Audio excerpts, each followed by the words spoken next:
cette nouvelle rencontre Un endroit où aller. Ce soir, spécial rendez-vous les mardis de l'édition indépendante, une série d'émissions coproduites par la Fédération des éditions indépendantes, Un endroit où aller et le soutien du CNL. Ce soir, j'ai l'immense plaisir d'accueillir la maison d'édition Locus Solus avec ses deux cofondateurs, Sandrine Pondaven et Florent Patron. Bonsoir Sandrine, bonsoir Bonsoir Florent. Nathalie. Alors, Bonsoir.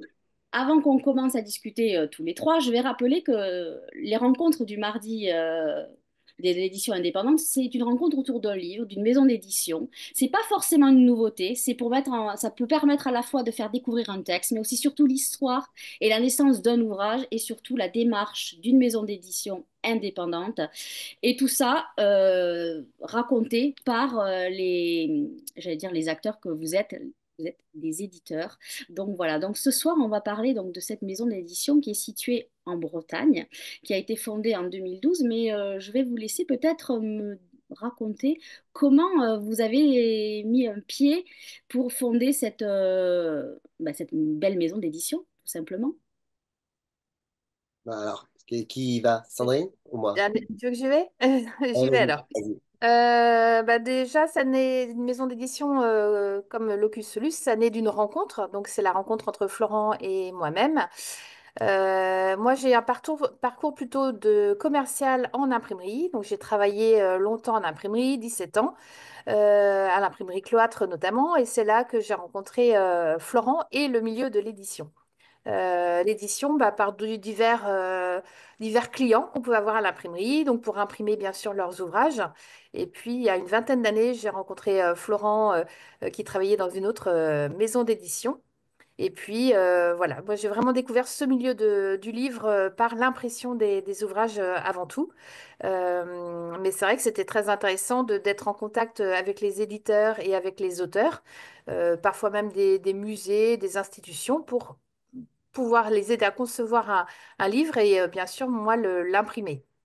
Voilà, et j'ai rencontré Florent il y a une vingtaine d'années dans ce cadre-là. On a travaillé ensemble dans une relation de client-fournisseur une dizaine d'années avant d'avoir ce projet de créer Locus Solus. Donc Voilà, une donc vraie rencontre.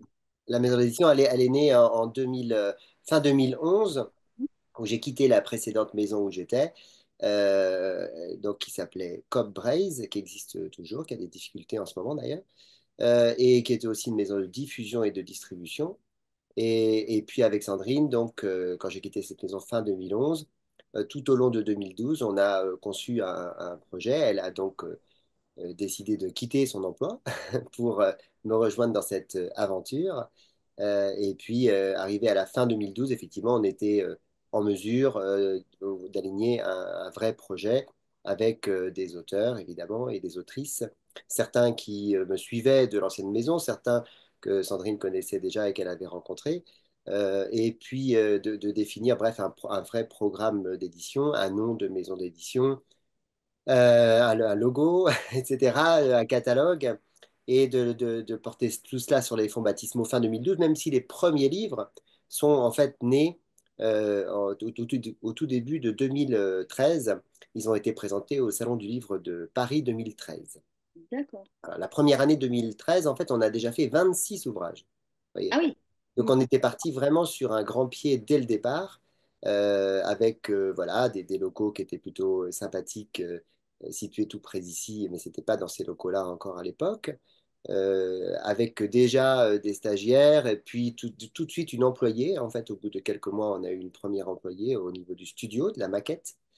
Et puis très vite, voilà, les livres se sont enchaînés, des catalogues d'exposition, des livres de littérature, de la jeunesse, des beaux livres, de l'histoire, des essais. Ça a été tout de suite, tel qu'on l'avait défini, une maison d'édition généraliste, indépendante et diffusée nationalement.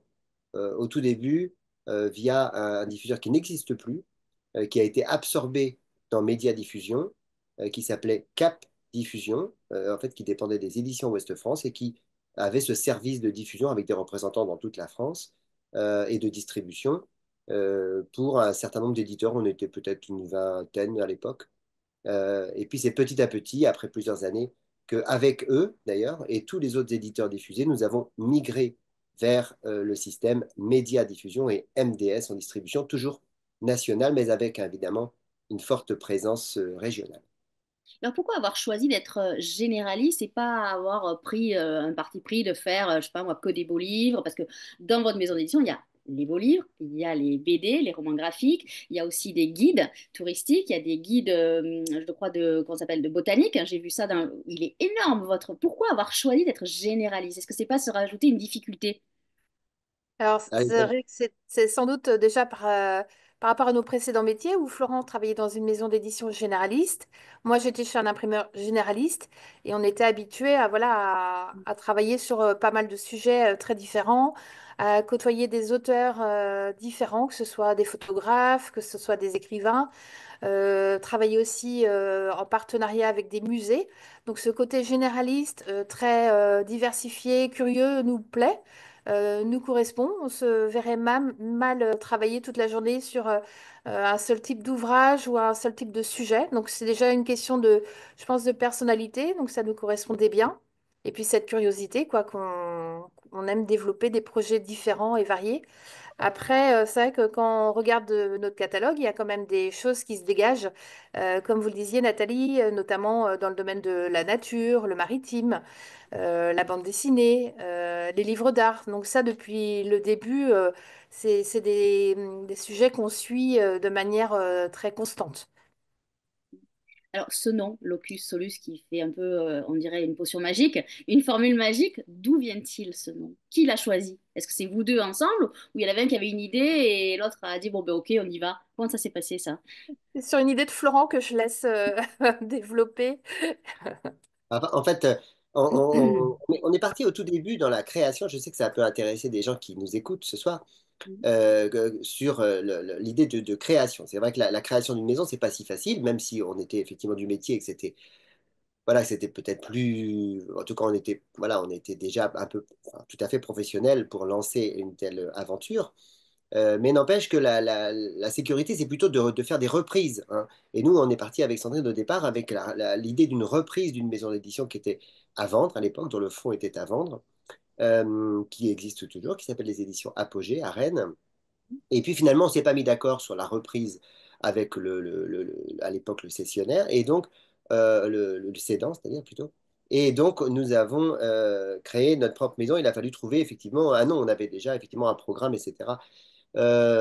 Trouver un nom qui incarne suffisamment, de manière suffisamment large, tous les livres différents qu'on allait pouvoir faire. Voilà, on vient de le citer, hein, des livres jeunesse comme des livres savants, des livres populaires comme des livres plus compliqués. Et donc, je ne sais pas pourquoi, m'est revenu ce mot de Locus Solus, qui est le titre d'un roman de 1914 de Raymond Roussel, qui est un vieil auteur un peu oublié aujourd'hui, hein, qui a beaucoup inspiré les surréalistes et surtout Loulipo. Loulipo a beaucoup mis en avant le travail de Raymond Roussel.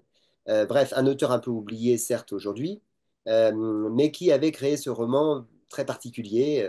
Je vous invite à le lire hein, si vous avez l'occasion un jour, dans lequel un personnage invite plein de gens dans sa demeure, dans son domaine très particulier, dans lequel il y a des pièces qui s'ouvrent et avec chacune un univers particulier, ça vire dans le fantastique. Bon, et ben je me disais que finalement, locus solus, qui veut dire lieu unique, est un petit peu comme cette demeure, hein, donc dans le livre, c'est-à-dire on ouvre des portes et puis on a des univers très différents les uns des autres, qui sont les univers des auteurs, les univers du livre en lui-même. Et c'est comme ça d'ailleurs que, ayant choisi le nom Locus Solus, qu'on aime bien et qu'on a conservé évidemment, qui était difficile peut-être à l'oreille de certains libraires au départ, de certains observateurs du milieu, mais qui finalement, quand on continue de produire une cinquantaine de livres par an comme nous aujourd'hui, finit par s'installer. Personne ne se demande plus pourquoi le nom de Flammarion est Flammarion et pourquoi le nom de... Voilà. Bon, après, il y a des noms de famille, je sais bien, mais voilà. Donc, au bout d'un moment, si vous voulez, ça devient une marque et on n'y pense plus vraiment. Mais en tout cas, l'idée de lieu a été confortée par le petit logo que nous mettons au dos de chaque livre, qui est une clé. Voilà, là, c'est Sandrine qui s'est dit, ben voilà, on cherchait quelque chose à mettre au dos, comme vous savez, la petite feuille de chêne des éditions du chêne, ou la petite tête de Renard, là, des éditions La Martinière, etc. Eh bien, nous, on cherchait quelque chose pour identifier nos livres. Et bien, donc, elle a trouvé cette idée de clé. Et donc, il faut le savoir, on scanne des dizaines, des centaines de clés tous les ans. Et on les pose. Il y en a pratiquement, chaque livre a une clé différente, sauf vraiment les collections qui peuvent avoir la même clé. Mais sinon, on a des clés différentes pour chaque ouvrage. C'est Tu la veux clé dire une couleur pour le lieu différente? unique. Pardon? C'est une Pas, couleur pas différente? forcément. Non, non. C'est plus dans le motif, dans le design de la clé, qu'on essaie d'adapter en fonction du sujet. Quand on va être sur de la bande dessinée historique, on va essayer de trouver peut-être une clé un petit peu plus en correspondance avec le sujet. Alors parfois, même ce qui est marrant, on a des auteurs qui nous amènent des clés de chez eux, ou c'est déjà arrivé, je crois que c'était peut-être pour le livre sur les manoirs en Bretagne. L'auteur nous avait ramené une clé d'un manoir et qu'on a en effet pris en photo, détouré, refait un petit peu le design. Et c'est vrai que c'est un petit côté marrant et que les auteurs aiment bien aussi quand on leur raconte cette histoire-là de clé. Et puis la clé, c'est tellement universel, ça peut être aussi bien quelque chose de très ancien, très stylisé, ou au contraire très symbolique comme une clé USB. Donc c'est intemporel, quoi. Oui, oui, ça, c'est sûr. Alors, j'ai vu qu'il y avait à peu près 500 titres de fond, c'est ça? C'est Oui. énorme. Alors, ils ne Ouais. sont pas tous disponibles parce que vous savez bien comment ça se passe dans l'édition. Il y a des livres qui s'épuisent, certains qui se réimpriment ou qui connaissent une nouvelle vie sous une forme brochée s'ils étaient reliés, sous une forme de poche s'ils étaient en grand format, etc., où ils changent de jaquette, où on actualise le contenu. Et puis il y a certains livres qui s'épuisent, et donc il y a quand même certains livres parmi les 500 que nous avons fait depuis le début à peu près, qui se sont épuisés, alors d'une part, et puis d'autre part, après, il y a des livres dont il reste un tout petit stock disponible, et donc la distribution n'est plus possible au sens du grand diffuseur-distributeur auquel on a affaire, nous. Hein. Et donc, parfois, il y a c'est souvent le cas hein, chez les éditeurs, il y a souvent quelques exemplaires encore disponibles, mais auprès de la maison d'édition. Et là, certains libraires, ou certains clients, ou certains même particuliers peuvent nous appeler pour les procurer. Mais c'est vrai que le catalogue est assez vaste. Alors, justement, vous venez de parler de la diffusion. Comment on fait pour être diffusé nationalement et avoir une visibilité quand on est Alors, un sur peu la différent du partie format? Ouais. diffusion, donc en effet, nous, c'était notre choix d'être diffusé, distribué au niveau national bah, dès la création d'entreprise. Donc, comme le disait Florent tout à l'heure, on a commencé avec Cap Diffusion, qui était donc une émanation du groupe Ouest France. Donc, ça veut dire des représentants sur le territoire. Donc, à l'époque, c'était une quinzaine de représentants, ou à peine peut-être une douzaine de représentants qui nous représentaient. Donc pour cela, ça veut dire faire des fiches argumentaires en amont, aller aux séminaires commerciaux et présenter devant les représentants les livres à paraître, faire un argumentaire, donner des extraits. C'est vrai que comme nous, on publie principalement des ouvrages illustrés, l'image est très importante, avoir une couverture la plus aboutie possible. Donc déjà, voilà, vraiment travailler en amont pour leur donner un maximum d'informations, parfois 4 mois, 5 mois avant parution. Et ça, c'est vraiment important d'être précis et de donner toutes ces informations-là aux représentants en amont. Et puis, en effet, on est passé donc de Cap Diffusion qui a été repris par Média Participation. Et Média Participation, aujourd'hui, c'est Média Diffusion. Donc, il y a 90 représentants sur la route. Et pour notre part, on est représenté dans deux équipes. Une équipe de niveau 1, avec une quinzaine de représentants qui sillonnent toute la France. Et puis, une équipe qui fait les niveaux 2, 3, 4 de librairie et d'espace de vente du livre. Alors, Et ça la demande un gros travail, notamment à Sandrine qui s'en charge, de préparation, on l'a dit en amont, mais voilà, il faut vraiment avoir un suivi très, très précis des infos, des actualisations, parce que évidemment que si quelques mois en amont, on n'a pas toujours tous les éléments avec les auteurs, donc il faut essayer de réunir ces éléments. Et puis au fur et à mesure qu'en revanche on les reçoit et qu'on arrive vers un produit fini où on s'est mis d'accord sur l'ensemble des choses, eh bien il faut toujours les actualiser dans les bases de données, donc des référencements. Et ça, c'est quelque chose sur lequel on a mis beaucoup l'accent depuis le début voilà, pour être rigoureux. Et faire en sorte que, voilà, que tous les visuels sur toutes les bases données libraires de France et de Navarre est le visuel, le bon résumé, le bon prix, la bonne disponibilité au bon moment. Et ça, c'est quelque chose, en fait, c'est un travail déjà très important à mener au quotidien. Alors, vous êtes partagé le travail comment? C'est-à-dire, parce que bon, dans une maison générale, quand il n'y a que des romans, bon, c'est facile, il y a un comité de lecture, tout ça. Vous, il y a tellement de pas, vous avez tout en un, en fait. Comment, est-ce que Sandrine fait plus, je vais dire n'importe quoi, les beaux livres, et vous, Florent, vous faites plutôt bah, les guides? Comment vous êtes réparti la tâche? Et à quel moment vous vous réunissez pour clôturer tout ça, là, pour dire, bon, Alors, on y va. ouais, déjà, Sandrine, peut-être, vas-y, présente l'équipe, peut-être. Oui. Alors ben, moi, je suis à la direction administrative et commerciale. Donc, comme l'indique mon nom, tout ce qui est gestion de l'entreprise, la partie relation avec la banque, les fournisseurs. Comme j'étais commerciale en imprimerie, c'est un domaine que j'aime et que je connais bien, que je maîtrise bien. Donc, je gère la fabrication en lien aussi avec l'équipe. Et puis la partie commerciale, et dans la partie commerciale, c'est en effet donner les bons arguments aux représentants et puis toute la partie communication avec donc mon équipe. Donc moi j'estime que sur la partie administrative commerciale, sur les 8 personnes que nous sommes, on est quatre. Et sur la partie éditoriale, donc ça c'est le rôle de Florent et du studio et de notre autre éditeur François. Voilà, c'est vraiment réparti moitié-moitié. Après, on est une petite équipe quand même et les relations sont très proches et facilitées par le fait qu'on soit régulièrement dans les mêmes locaux. On travaille en proximité. Et puis, bah, Florent et moi, on travaille ensemble depuis plus de 20 ans. Donc, je sais pas, c'est assez naturel dans notre façon de travailler. Je sais sur quoi il peut être bien plus efficace que moi et enfin, l'accompagner, moi, pour ma part, au mieux dans les diverses tâches. Alors, Voilà, donc, ici, je pourrais vous faire visiter les locaux, mais on va peut-être voir tout à l'heure, à un moment donné, une petite vidéo où on Entendu. découvrira voilà, quelques lieux ici dans les locaux de Châteaulin, hein, qu'on a donc acheté il y a maintenant 7-8 ans, qui sont assez vastes, même si des fois on est un peu à l'étroit, parce que donc, comme tu l'as dit, on est nombreux. Et il y a donc deux personnes au service surdiffusion, relations libraires, promotion, site internet, actualisation des réseaux et toutes les informations, même les relations pour les salons du livre ou les événements extérieurs. Voilà, deux personnes, Régis et Chloé. Une personne avec Sandrine qui l'aide pour la gestion, c'est Kevin dans le bureau à côté. Et puis du côté studio, il y a Marianne et il y a Benjamin. Marianne fait en plus de l'assistanat d'édition pour les beaux livres notamment et pour la jeunesse. Voilà, tous les deux sont extrêmement compétents pour tout ce qui est agencement, maquette, etc. Même s'il nous arrive de faire appel à des graphistes extérieurs, comme évidemment à toute une galaxie de gens dans la chaîne du livre, hein, les correcteurs, les préfaciers, les traducteurs, les traductrices. Et des photograveurs, etc. Et puis enfin, donc il y a mon alter ego en tant qu'à l'éditorial vraiment pur.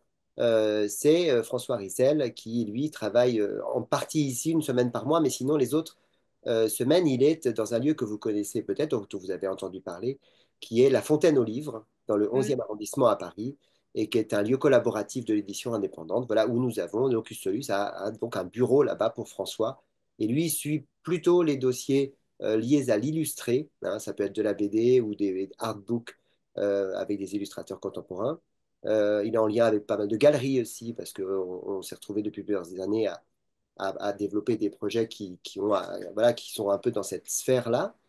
Mais il collabore aussi à l'ensemble de la production de la maison. Voilà, donc ça fait quand même une équipe assez large. Et effectivement, les sujets, parce que c'était votre question, Nathalie, sur comment on décide, etc., entre Sandrine et moi, certes, in fine, c'est quand même nous qui allons engager l'investissement forcément sur tel ou tel projet, donc ce sera décidé peut-être entre nous. Mais oui, ce sera assez débattu, assez partagé. Il y aura beaucoup de discussions en amont. Après, voilà, on se connaît bien et on connaît bien notre maison et on sait ce que l'on peut défendre ou pas chez nous, hein. Je pense que tous les éditeurs, j'espère pour eux en tout cas, eux et elles, le savent bien. Donc quand un projet, si vous voulez, arrive, qu'il vienne d'un kidam qu'on n'a jamais rencontré, Ouais, ou au c'est ce que contraire, j'allais dire. Comment on voilà, fait pour la qualité chez vous? Voilà. Si j'avais écrit un texte et j'avais envie de vous le soumettre, je fais quoi? Je vous l'envoie par la poste? Quels critères vous Ouais. allez retenir en fait? Vous avez des critères particuliers? Non, non, c'est plus intuitif que ça. D'accord. Voilà, mais alors d'abord, les textes, oui, il y en aura sûrement, mais même si la littérature n'est pas le point fort de la Ouais. maison, hein, c'est plutôt de l'image. Il y a des livres de littérature, il y a des essais, souvent d'ailleurs qui sont assortis de hors-textes illustrés ou d'ajouts. Même les bandes dessinées, souvent, sont assorties de pages documentaires. Mais voilà, un projet qui va arriver, quel qu'il soit, va, j'allais dire, presque spontanément être vu par nous comme étant potentiellement quelque chose vraiment qui nous ressemble, qui peut être développé chez Locus ou pas. Voilà, si c'est ou pas, on va pas passer de temps dessus, ou peut-être même malheureusement, on n'aura pas le temps de répondre. Vous savez, on en reçoit peut-être 2, 3, 4 par jour, hein, ça fait beaucoup dans l'année. Par contre, si on sent qu'il y a un petit potentiel, s'il y a quelque chose, parce qu'on connaît l'auteur, l'autrice, parce que le sujet nous parle, parce que ça a à voir avec les quelques catégories qu'on disait tout à l'heure, eh bien oui. Et puis, évidemment, si la qualité est au rendez-vous, là, on va s'y pencher. Ça ne veut pas dire qu'on va le retenir, évidemment, mais on va s'y pencher. Et puis, parfois, on va s'y pencher plus avant. Et il va y avoir, comme dans tous les projets, des rencontres, des échanges, évidemment, des projections financières hein, sur peut-on le financer et comment et quel type d'objet, de livre on va faire, quel tirage, bref, quelle potentielle diffusion on va pouvoir en obtenir. Et voilà, donc toutes ces questions-là vont s'élaborer de manière voilà, de plus en plus fine avec le ou les auteurs. Et à un moment donné, on va dire, OK, on est parti. Alors, ça pourra être un projet tout ficelé, hein, c'est-à-dire vraiment écrit de A à Z, comme vous dites, un manuscrit ou un tapuscrit. Euh, mais finalement, il y a aussi beaucoup, mais quand je dis beaucoup, c'est vraiment une grande proportion de projets qui arrivent sous forme d'idées, sous forme de quelques lignes, de synopsis, d'une note d'intention, voilà.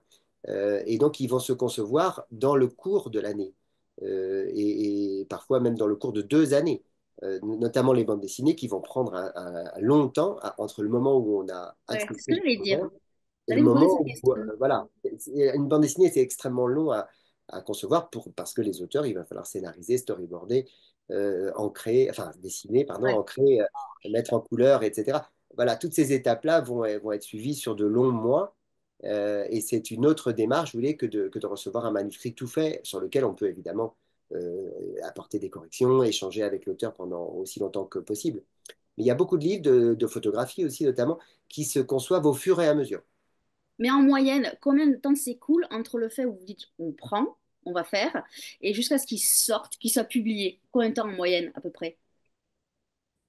En- C'est assez variable, ça dépend en effet du type de livre, comme on fait des ouvrages de 48 pages à des ouvrages qui font 700 et quelques pages pour le plus gros. Voilà, ça peut être au moins, je dirais, 6 mois, puisque déjà rien que par rapport à l'annonce commerciale, on disait 4, 5 mois avant, le fait de faire une couverture, de se mettre d'accord avec l'auteur, de contractualiser l'auteur, de voir si on a tous les contenus. Parfois, souvent même, on va chercher des images. On peut commander des illustrations. Parfois, on a des ouvrages en effet qui sont bilingues.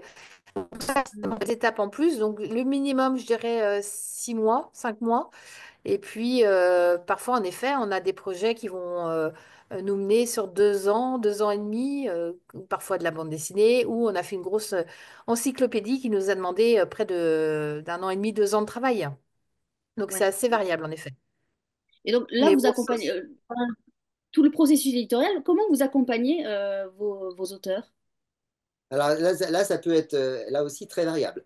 C'est-à-dire qu'il y a des projets qui seront tellement propres et avec toutes les images réunies, avec voilà, où tous les textes déjà écrits, et puis sur lequel il y aura bah, de la correction, des échanges, j'allais dire classiques en édition, hein, pour arriver au meilleur résultat possible en fonction de la maquette, etc. Et donc tout va se passer de manière assez souple. Et souvent, d'ailleurs, ça va se passer en autonomie directement au studio, hein, avec évidemment Marianne et Benjamin, très bien.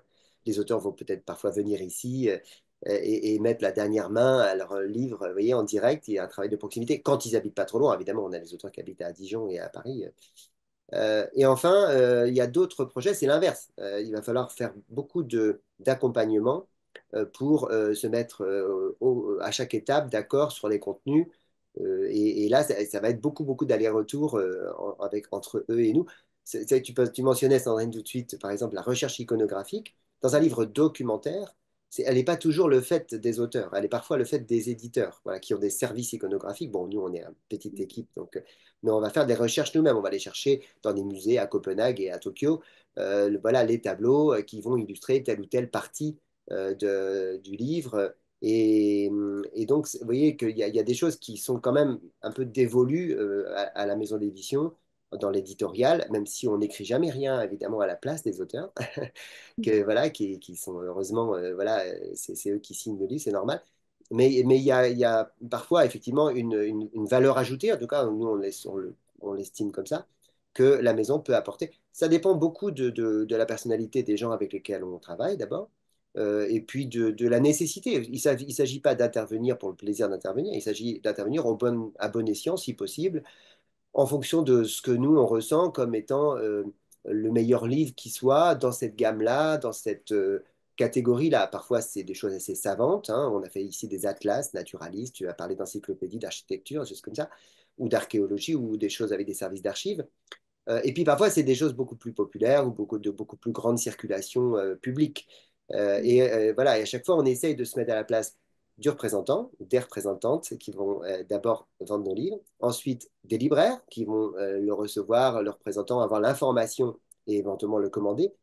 Et enfin, on peut se mettre évidemment à la place des lectrices, des lecteurs, des médiathèques, de tous les prescripteurs aussi du livre qui vont ensuite, on l'espère en tout cas, en parler, en faire parler, l'acheter, le prêter, le lire, le relire, le commenter sur Babelio. Vous voyez, donc c'est... Bon, après, c'est classique, hein, je crois que toutes les maisons d'édition font ça, mais voilà, nous, en tout cas, c'est comme ça qu'on procède et il y a effectivement parfois une très forte intervention de la part de la maison et puis parfois pas du tout. Il faut savoir doser, hein, il ne faut pas être...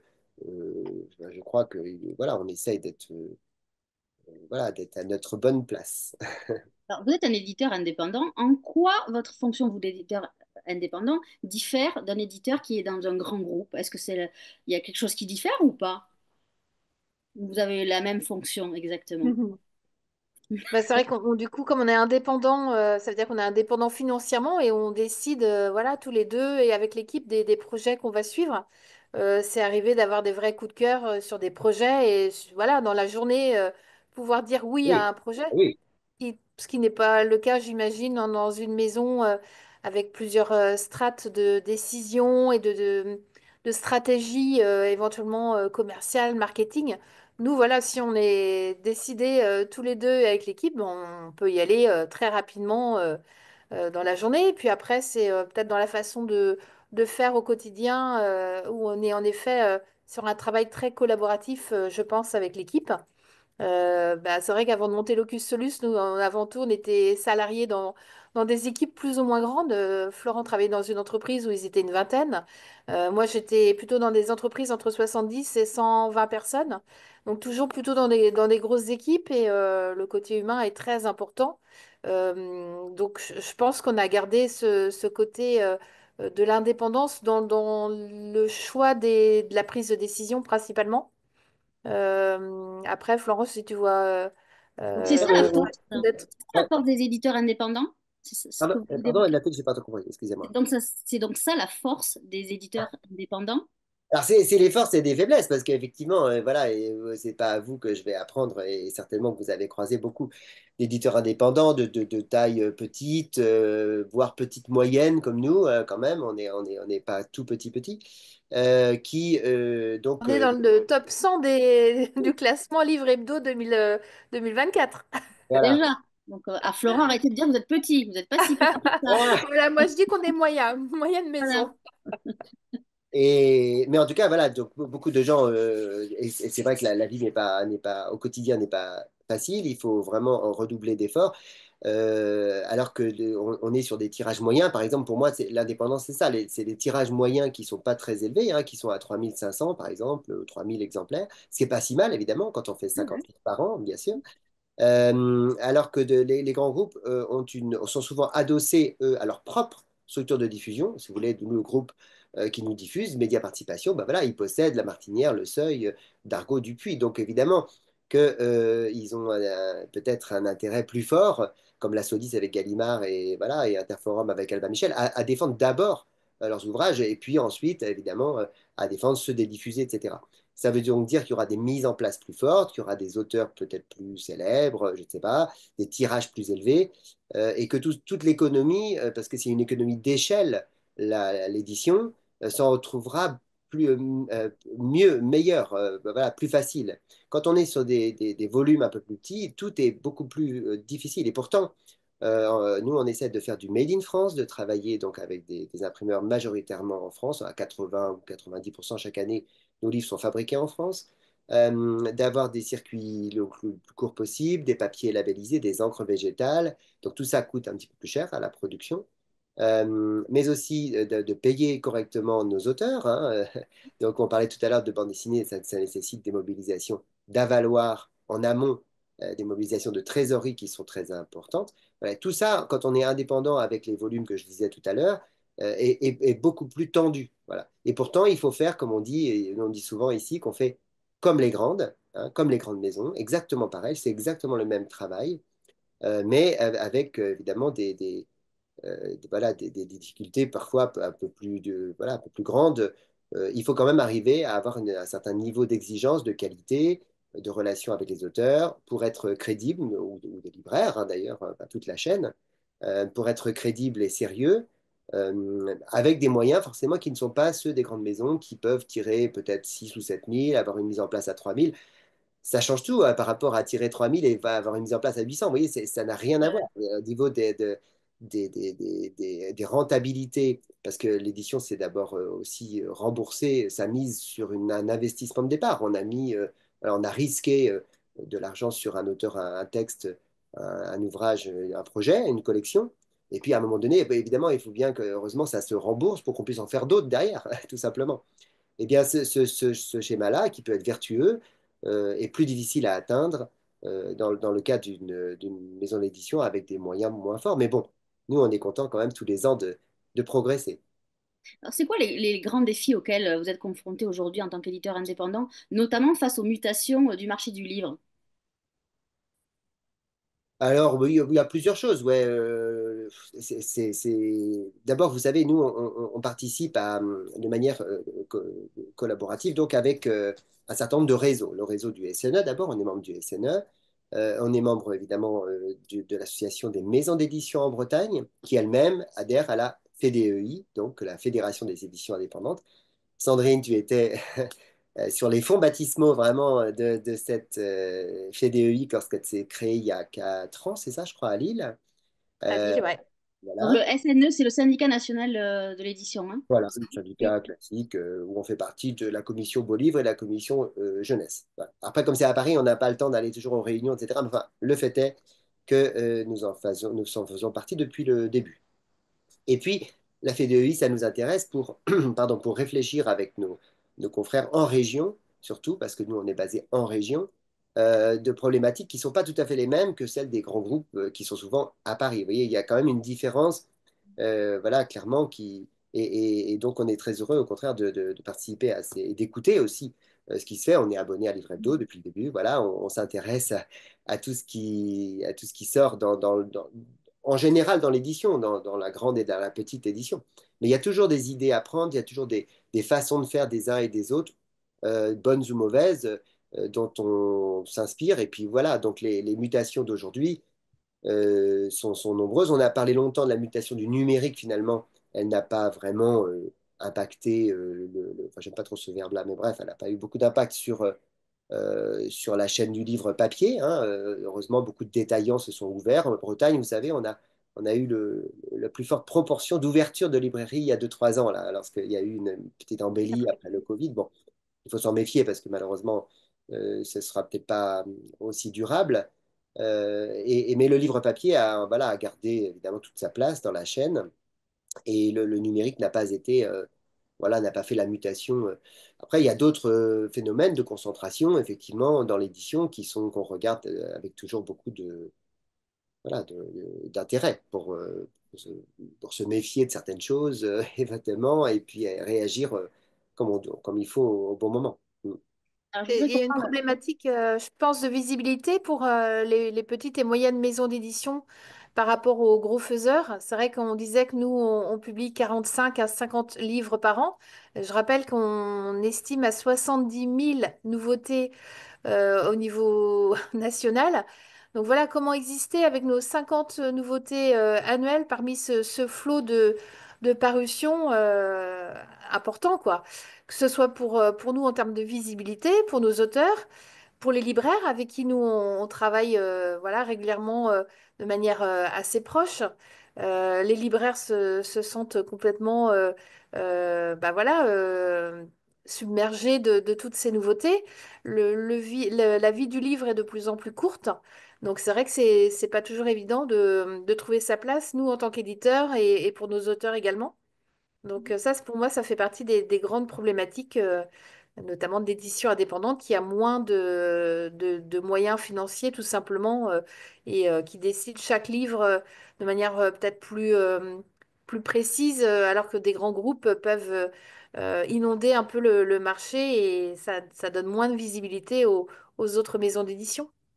Sur la rotation des livres, tu as tout à fait raison de mentionner ça. Vraiment, je crois que ce qui distingue beaucoup l'édition indépendante des maisons plus grandes, c'est le suivi, finalement, de livres, un livre qui pour nous a été fait il y a 2, 3 et 4 ans, qui sont derrière moi là sur l'étagère, et reste pour nous aussi important qu'un livre qui sort cette année. Vous voyez. On essaye de défendre les livres le plus longtemps possible, de les garder le plus longtemps possible au catalogue. Effectivement, je disais tout à l'heure, de voir de les réimprimer, les rééditer. Et donc de les accompagner, évidemment qu'on accompagne aussi nos auteurs, hein, qui donc souvent nous sont fidèles et font un, deux, trois, cinq livres avec nous derrière, ou bien qu'on arrive comme nous, on est généraliste et avec des livres parfois avec des multi-auteurs, hein, il y a beaucoup de livres collectifs chez nous, en BD, en sciences, en essais historiques ou autres, voilà, Vous nous et avez fait une en petite art. sélection de livres. Je vous coupe, Florent. Vous nous avez fait une petite sélection de livres. On va pouvoir montrer les couvertures, mais vous Ah allez oui. dire qu'est-ce que vous voulez qu'on montre à l'écran. Parce que vous êtes le maître du jeu, donc allez-y. On va un peu balayer votre catalogue pour que les lecteurs qui nous regardent voient ce que vous fabriquez. Parce que je peux dire fabriquer, puisque vous voulez fabriquer les livres. Alors, je vous laisse nous donner les titres et on va mettre à l'écran les couvertures, puisque vous nous les avez gentiment envoyées, si vous voulez bien. Alors ça, c'est la couverture de... Ah bah voilà, c'est le PDF que je vous ai envoyé là, d'accord. Voilà, ça fonctionne. Ah, ok. Ah bah vous pouvez peut-être les faire défiler si vous voulez. Il y a plein de livres différents là. Ça, c'est Euh, la jeunesse. oui, voilà, vous pouvez y aller parce que justement, j'ai essayé de mettre année après année. Vous voyez, par exemple, celui-ci, si on s'y arrête une seconde, Ouais. c'est une des premières bandes dessinées collectives. Là, il y a quatre ou cinq histoires qui parlent de l'égalité garçon-fille à l'âge du collège début lycée, qui a été faite avec une association sur la pédagogie et pour lequel on a eu un partenariat avec Canopé, hein. Canopé, c'est donc l'éducation nationale. Ouais. C'était 2013, c'était assez nouveau à l'époque comme thème. Voilà. Mais il y a des livres après, voilà, si vous les faites défiler comme ça un peu au hasard, voilà, d'archives, de bandes dessinées, forcément, avec ce grand auteur malheureusement disparu aujourd'hui, Bruno Le Floch, voilà, des atlas naturalistes, etc. Et juste après, vous allez avoir le Bugalet de Braise, voilà, qui est le plus grand succès de la maison jusqu'à présent. C'est une BD sur une affaire terrible Pollution, ouais. d'un bateau, voilà, il est arrivé d'un naufrage chalutier qui aurait été traîné par le fond par un sous-marin il y a maintenant 20 ans. Et cette BD-là a connu un succès important puisqu'on est rendu à 16 000 exemplaires aujourd'hui. Moi, je voudrais en montrer une parce que je crois que vous êtes allé à Angoulême avec, c'est ça, hein? C'est l'urgence de l'eau. Alors en effet, là, on revient du festival de bande dessinée d'Angoulême, là, qui avait lieu fin de semaine dernière et ce week-end. Et on avait la chance d'avoir l'illustratrice avec nous, Julie Wo, qui est basée sur Rennes. Et donc c'est une bande dessinée qu'on a publiée au mois de novembre dernier sur les problématiques de l'eau. avec une enquête, d'où le sous-titre, une enquête à la source, avec notamment un road trip qui s'est passé en Bretagne. Et en plus, avec tout ce qui se passe aujourd'hui au niveau des crues et des inondations sur le territoire breton, on ne peut plus d'actualité. Même si la bande dessinée évoque plutôt les problématiques de manque d'eau, en tout cas, on est vraiment dans l'actualité par ce sujet-là. Et puis, un graphisme très contemporain. L'illustratrice signe là sa première bande dessinée complète. Elle faisait partie d'un collectif donc de revues qui s'appelle La Vilaine, donc en Ille-et-Vilaine justement, d'auteurs de bande dessinée qui proposent cette revue-là depuis quelques années aujourd'hui. Et puis, une base enfin, notre bande dessinée a été scénarisée, écrite par Christian Baudu, qui lui est documentariste et qui connaît très très bien le sujet des problématiques de l'eau, puisque il a travaillé, enfin, il est le coprésident de l'association Les Hydrophiles, basée à Redon, et qu'il a été interviewé pour faire des podcasts, une quinzaine d'acteurs, institutions, de gens vraiment référents dans le domaine de l'eau pour écrire ce scénario-là. Donc on a été fiers de présenter le titre à Angoulême le week-end dernier et c'est une bande dessinée qui marche très bien. On a lancé déjà une réimpression après un premier tirage à 4000 exemplaires quasiment. Si on veut venir, alors, outre les librairies, est-ce que là où vous êtes, en Bretagne, vous avez un site on peut venir vous voir aux éditions et acheter des livres sur place ou pas du tout? Alors, Alors oui, en ici, effet. il y a un local qui est enfin, il y a des bureaux, il y a un petit peu d'entreposage, il y a un showroom. Et dans D'accord. le showroom, effectivement, il peut être ouvert au public, même si le but n'est pas Oui. de remplacer ou voilà, de faire le travail des libraires. Mais il y a parfois quelques indépendants, particuliers, je veux dire, qui viennent nous voir acheter un livre. En revanche, ici, notre lieu est assez visité parce que on fait des portes ouvertes, en fait, une fois, deux fois par an parfois. Et là, il y a plein de monde qui viennent nous voir et on explique toute la chaîne du livre et on les emmène dans les bureaux et on leur montre sur les ordinateurs et on leur explique ce que c'est qu'une fiche argumentaire et tout. Et finalement, les gens adorent Ah La oui. fabrication du livre. Mm. ouais, Ah oui, les oui. Alors, coulisses de l'édition, quoi. Ouais. je vais essayer de mettre à l'écran, en espérant que ça fonctionne bien, ce que vous m'avez fourni. On va voir si ça fonctionne. Ah, voilà, très bien. Alors, on y va. Ouais. Ici, on aime l'art et les beaux livres sont devenus une carte de visite de la maison. L'un des ouvrages en cours de fabrication présentera des œuvres de Mathurin Méheux qui aurait pu illustrer le livre de la jungle. Un projet que l'artiste n'a jamais mené à son terme et qui rappelle qu'il a su regarder d'autres horizons. Mathurin Méheux a exploré le sud de la France aussi, c'est l'objet de ce livre. C'est pour montrer que ce n'est pas uniquement un peintre breton. Ce qu'on essaye de faire aussi chez Locus Solus, c'est qu'on est très ancré en Bretagne, mais on s'adresse à tout le monde et on est très curieux de tout le reste de la France aussi.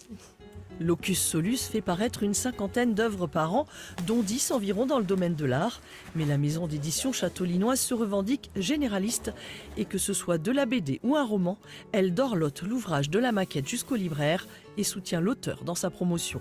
Il faut le défendre dans tous ses aspects, c'est-à-dire déjà réaliser un bon livre au bon prix, voilà, un objet qui va plaire, mais aussi l'accompagner derrière dans les salons du livre, les événements, les prix, les conférences et même des expositions qui sont parfois dérivées de nos ouvrages ici. Bref, pour le faire connaître, pour faire connaître son travail. Une sacrée mission donc pour cette maison d'édition lancée il y a 12 ans par ses deux fondateurs et qui emploie aujourd'hui 8 personnes. Participer au salon, comme celui d'Angoulême qui se profile, c'est aussi l'opportunité de rencontrer le lecteur et de flairer ce qui va lui plaire. Il y a des tendances dans l'édition, un peu comme dans la mode. Il y a des choses qui se publient plutôt au printemps, à l'été, d'autres choses plutôt à l'automne. Mais aussi sentir les sujets du moment, tout simplement. Les auteurs nous font part de projets. Et puis, il y a des tendances qui se dégagent et puis des sujets qui sont d'actualité. La Bretagne compte plus de 800 auteurs et autrices et pas moins de 127 maisons d'édition. Après une année 2024 un peu morose, plusieurs structures sont en difficulté, mais pas la marque à la clé qui a su tirer son épingle du jeu. Donc effectivement, c'est un bel endroit, ça donne envie. C'est vrai que moi, quand on m'a dit tu vas recevoir les éditions Locus Solus, je me dis mais c'est une édition jeunesse. C'est la première chose qui m'est venue à l'esprit. Est-ce que vous n'avez pas peur de ça aussi, qu'on pense que c'était une maison d'édition jeunesse? C'est peut-être parce que comme on est généraliste, certains libraires, observateurs, lecteurs, lectrices nous connaissent par le prisme d'un ou deux livres ou d'une collection ou parce qu'il y a des auteurs chez nous qui sont identifiés dans telle ou telle catégorie. Bon. Et c'est naturel du coup de dire, ah bah oui, je vois, ils ont fait des livres jeunesse comme ça, donc c'est une maison jeunesse. Alors qu'en fait, il y a plein d'autres choses à côté. Et puis d'autres ne vont voir que les ouvrages de photographie, je ne sais pas, ou de sciences, etc. Quand on est généraliste, c'est évidemment plus difficile d'arriver à faire connaître l'ensemble de la. Je ne sais pas si Locus Solus sonne si jeunesse que ça en tant que. Non. Je Moi, voulais j'ai ajouter. l'impression qu'on est le plus identifié pour le beau livre, le livre d'art, la bande dessinée, le livre illustré. C'est vraiment, moi, je trouve ce qui ressort. C'est vrai qu'on fait pas mal de salons. On fait une douzaine, quinzaine de salons du livre. Alors, beaucoup sur le Grand Ouest, mais sur Paris également, sur Alès. Bon, là, on revient d'Angoulême. Je pense qu'on a cette image d'éditeur de livres illustrés avant tout. Et pas uniquement jeunesse ou uniquement art ou autre. D'accord. Et puis, je voulais ajouter aussi tout à l'heure, que par rapport, comme vous disiez, Nathalie, sur les locaux, ici aussi, on organise ce qu'on appelle le Printemps des libraires, qui va avoir lieu tout bientôt, là. Donc, il y a des médiathèques et des librairies qui sont invités sur voilà, à 100, 200 kilomètres à la ronde même. Et puis, on a réussi quand même à avoir une quarantaine de personnes qui viennent. On invite en général un auteur, une autrice, qui vient présenter vraiment un livre qui va sortir bientôt en avant-première quelque part. Et puis enfin, surtout, on va présenter le programme de l'année, là, de l'année 2025, puisque c'est le moment où notre catalogue. On continue de faire un joli catalogue papier, voilà. Voilà. En général, on utilise une illustration d'un des auteurs de l'année, forcément. Et donc, les libraires et médiathécaires découvrent le catalogue avec nous c'est à ce moment-là. Le printemps des libraires, c'est aussi une manière voilà, d'être proche des points de vente. Et on l'est, tu l'as dit, Sandrine, tout au long de l'année, puisque donc Régis, Chloé sont en lien vraiment quotidien avec des gens de Clermont-Ferrand ou de Chalon-sur-Saône qui demandent des informations, à qui on va envoyer des feuilletages, des extraits, organiser la venue des autrices et des auteurs chez eux pour des conférences, des signatures, des animations scolaires et même des expositions, puisqu'il y a donc certains contenus, par exemple l'urgence de l'eau, là, qu'on a parlé tout à l'heure, un certain nombre de planches, et puis on ajoute des planches documentaires, sont dérivées du livre. Voilà. Et donc ça crée aussi des expositions qui prolongent le livre soit dans une galerie marchande près de la librairie, dans une médiathèque, un espace d'exposition, une école. Et puis ça fait venir l'auteur pour faire des conférences. Voilà, donc les expositions, ça coûte un petit peu à produire, attention, hein, puis c'est un peu compliqué parfois. Mais c'est un des supports, en tout cas, qu'on utilise pour prolonger la vie du livre. Donc là, vous êtes allé à Angoulême. Vous allez aller où bientôt, là, dans des salons? Vous allez aller à Paris, au Festival du Livre de Paris ou pas? Voilà, donc depuis toujours, on est présent au Salon du Livre de Paris. Donc là, avec la nouvelle édition au Grand Palais, voilà, on a hâte d'y être. Et puis, on fait Étonnant Voyageur, par exemple, donc au mois de mai ou juin à Saint-Malo. On fait Quai des Bulles. On fait le festival en BD, on fait celui de Brest, de celui de Quimper au mois d'avril, Pénard BD. On fait à Saint-Quay-Portrieux, dans les Côtes-d'Armor. On participe au Salon du livre d'Alès, les passeurs de livres, aussi par amitié pour un libraire avec qui on travaille régulièrement et qui nous représente ponctuellement sur quelques salons. Donc là, c'est la société Les Riserp, hein, avec qui on était par exemple présent à Angoulême le week-end dernier. Donc Donc, c'est important d'occuper le terrain, en fait, quand on est... oui, tout à Oui, fait. oui. Alors, on est bien connu, je pense, des libraires et médiathèques en Bretagne ou sur le Grand Ouest. Mais voilà, on essaie d'exister et c'est pour ça qu'on s'appelle Locus Solus. On n'est pas uniquement fermé à notre territoire. Au contraire, on essaie de se faire connaître le plus largement possible. Et ça passe aussi, je pensais, par les réseaux sociaux, notamment, où on est bien présent sur Instagram, sur Facebook. On a une chaîne YouTube.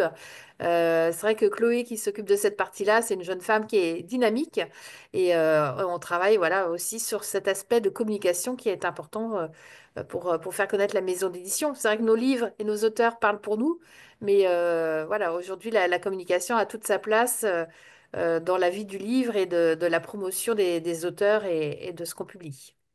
Alors, j'ai une Et question. je voulais ajouter que la maison d'édition, même si depuis le début, il y a eu, je crois, de très grands auteurs et autrices publiés dans cette maison depuis le tout début, et dans tous les domaines, mais évidemment, elle prend de la bouteille.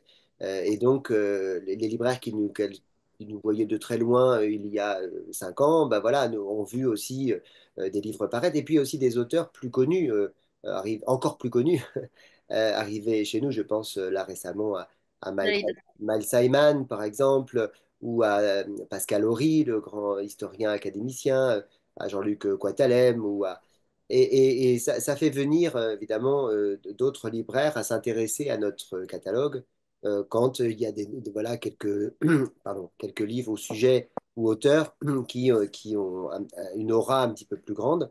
Voilà. Donc notre but n'est pas de révolutionner, encore une fois, notre façon de faire, notre fidélité avec des auteurs et des projets qui nous parlent, mais évidemment, il est de faire grandir la maison, voilà, pour la faire connaître plus largement chez les libraires. C'est vrai qu'on voilà, on essaye d'avoir une relation la plus professionnelle possible. Que je disais, on fait comme les grandes, par exemple, on réalise ici pas mal de blad, hein, donc des documents de 8, 10, 12, 16 pages avec des journalistes pour présenter le livre en amont. C'est vrai que tu l'as dit, Sandrine, on se rend voilà, tous les 2 mois à Paris pour les séminaires commerciaux. Voilà, on est présent au Salon du livre d'Histoire de Blois, à Sceaux BD à Paris. Bref, on essaie d'exister voilà, partout où on peut aller, mais on ne peut pas non plus se dédoubler, se détripler. On n'a pas le don d'ubiquité, n'est-ce pas? Et donc, on essaye de. Voilà, bah, il y en a d'autres qui apparaissent là sur les plus récents. Si vous descendez un petit peu, vous allez en voir d'autres. Voilà, ça, c'est les pâtres officiels de la marine qui étaient dessous. Miles Simon est là, absolument. Voilà. Et juste en dessous, tiens, si vous voulez bien cliquer, il y a. Donc, le Miles Simon a été écrit au niveau du texte par François Bunel, hein, le François Bunel de la grande librairie dont vous parliez tout à l'heure. Le Arthur, là, qui est juste dessous, on a vraiment un coup de cœur pour ça parce que c'est un cycle de 4 volumes très luxueux, voilà, de 500 pages chacun, qui sont très beaux, pas très chers, hein, à moins de 25 euros, et qui regroupent pour la première fois le cycle intégral de la légende arthurienne. Ça fait vraiment, là, le troisième est chez l'imprimeur actuellement. Quand le quatrième sera là, il y aura même un coffret.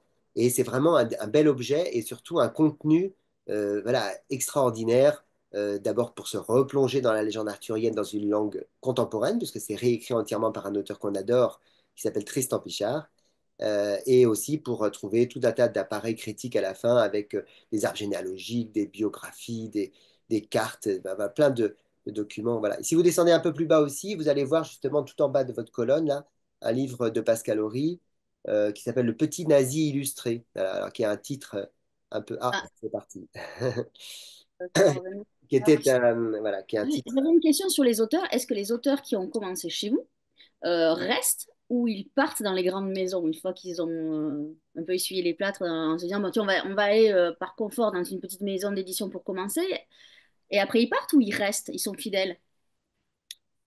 Non, nous, ils Ils sont sont plutôt plutôt- fidèles, je oui, pense. Je pense à Christine Le Déroute, qui est à son combienième titre avec nous, oui, 10e, 12e? 12e peut-être. 12e titre, et voilà, elle aurait pu être séduite par des plus grandes maisons d'édition. C'est vrai que je pense qu'on crée un lien de proximité entre l'auteur et nous et l'équipe. Donc c'est ça aussi qui fait la différence. Voilà, quand ça se passe bien, on a envie de continuer de travailler avec les mêmes personnes, mais après, on parlait tout à l'heure de l'illustratrice de la bande dessinée L'Urgence de l'eau. C'est voilà, c'est une première publication qu'elle fait avec nous. J'espère qu'il y en aura d'autres.